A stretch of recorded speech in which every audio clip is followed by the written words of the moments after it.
Kita kan barusan rame nih Pak soal cyber security Pak.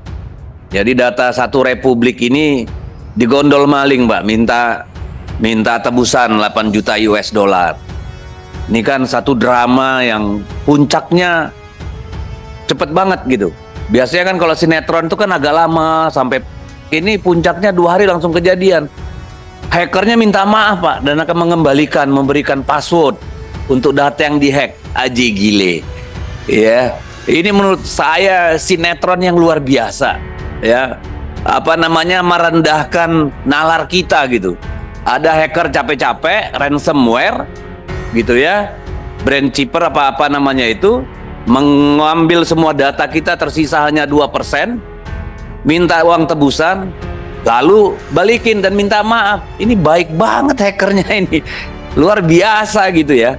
Kemarin BSI dan seterusnya, dan nggak bisa main-main Pak, karena sekali data kita dihack habis Pak. Apalagi kayak Kominfo kemarin, nggak ada backupnya Pak. Itu cilaka betul itu Pak. Saya kira ini waktunya kita menantang Pak Luhut Panjaitan Pak. Jangan minta tolong sama kita nggak punya polisi tentara Pak. Nah ini dilaporkan dong ke Pak Luhut. Kalau kami kan nggak bisa merintah-merintah, geser tuh. Masa 2002 berapa tadi, 28, udah bertahun-tahun dibiarin di situ, udah dong. Iya kan, ini backingnya siapa? Ya, aparat kah? Kementerian kah? Centeng lokal kah? Ada Pak Joman Parta di sana. Pak Dirut dan jajaran semua, selamat pagi menjelang siang. Udah siang kayaknya, setengah 12. Ya.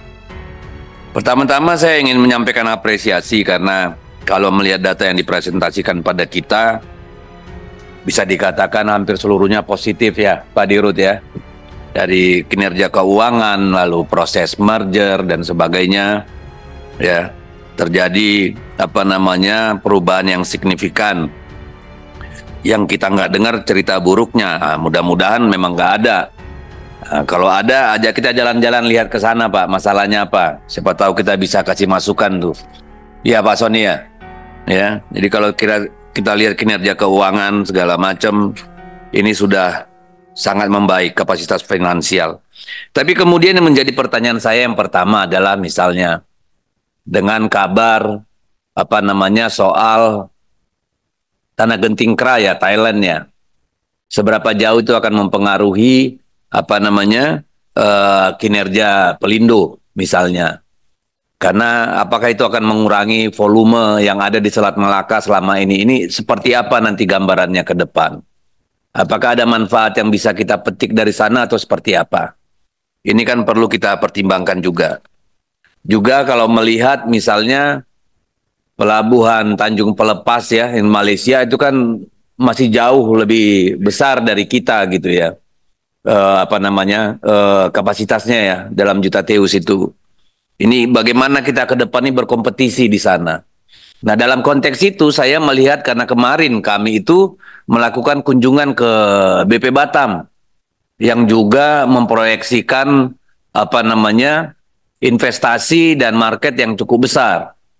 Nah ini walaupun saya bilang kemarin tuh nggak make sense karena mereka keluar dengan angka yang sangat besar, yang menurut saya capex-nya akan gila-gilaan juga gitu ya. Ini terkait bagaimana yang Pelindo di Batam, Pak. Apa rencananya ya ke depan gitu. Bagaimana juga utilisasi dengan pelabuhan lain. Bagaimana kita melihat kompetisi ke depan ini, Pak. Itu lalu yang kedua, kita kan barusan rame nih Pak soal cyber security, Pak. Jadi data satu republik ini digondol maling, Pak. Minta tebusan 8 juta US dollar.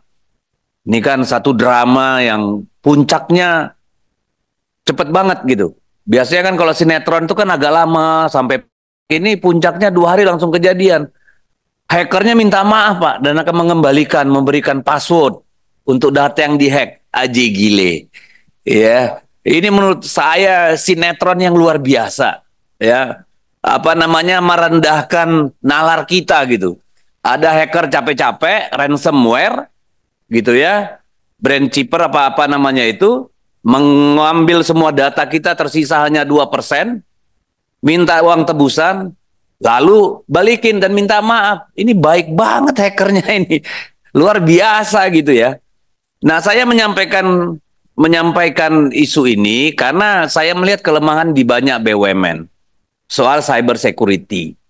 Ya, saya kira Pelindo juga harus hati-hati soal itu. Ya, 4 tahun yang lalu, hampir 4 tahun itu dulu Pertamina dihajar ransomware juga. Ya toh, kemarin BSI dan seterusnya dan nggak bisa main-main, Pak. Karena sekali data kita dihack habis, Pak. Apalagi kayak Kominfo kemarin, nggak ada backupnya, Pak. Itu cilaka betul itu. Padahal kita tahu salah satu cara mengefisienkan bisnis kita adalah melalui digitalisasi.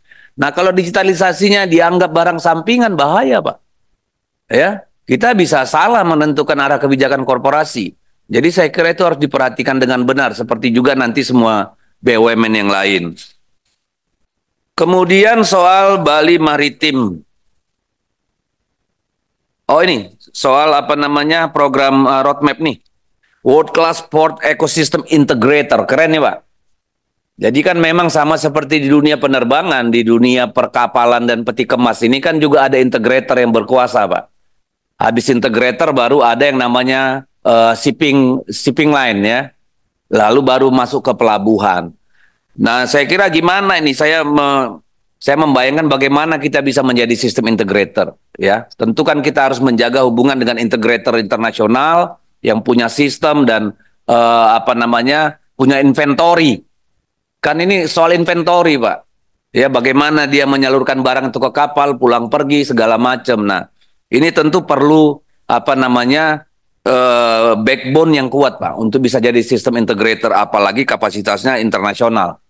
Nah, ini di nasional aja saya kira kita perlu banyak bicara soal sistem integrator ini, Pak, untuk mendapatkan efisiensi dan profit yang lebih baik.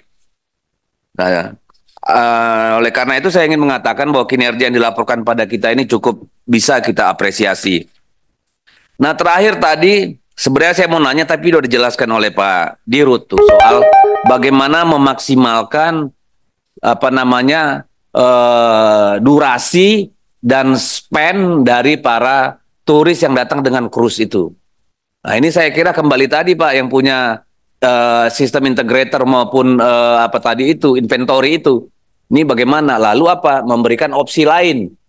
Kalau hanya Bali kayak saya kira udah banyak atau atraksi yang udah ada banyak.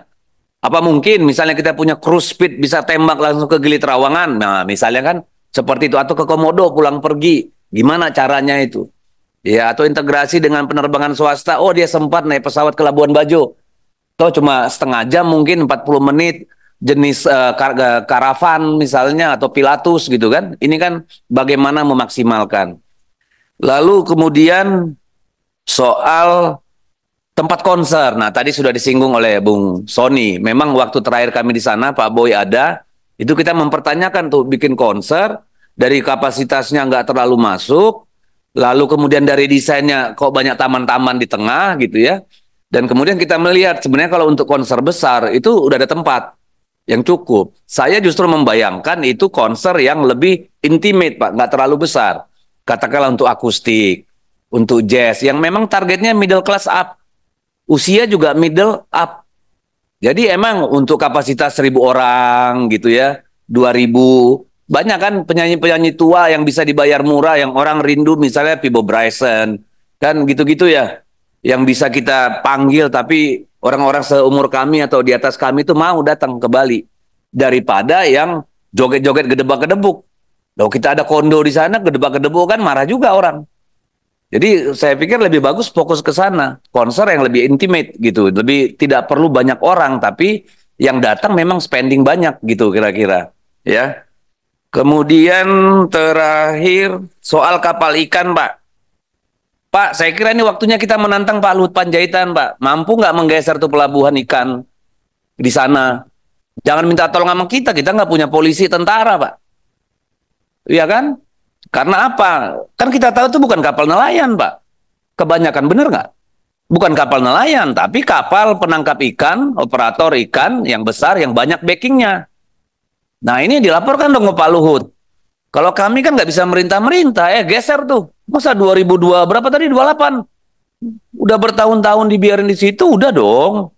Iya kan? Ini backingnya siapa? Ya, aparat kah? Kementerian kah?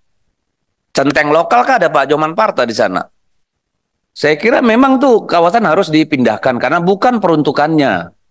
Kecuali itu peruntukannya. Kecuali rakyat kecil, nelayan kecil yang memang harus kita bantu penyiapan sarana prasarana. Tapi ini kan bukan, Mbak, setahu saya. Ya oleh karena itu ya nggak tahu nanti mungkin melalui pimpinan Komisi 6 kita menyurati minta bantuan Pak Luhut sebagai Menko Investasi untuk memastikan itu Pak sebelum Oktober ini Pak. Jangan nunggu 2028 Pak. Ya nggak benar itu sudah cukup lama.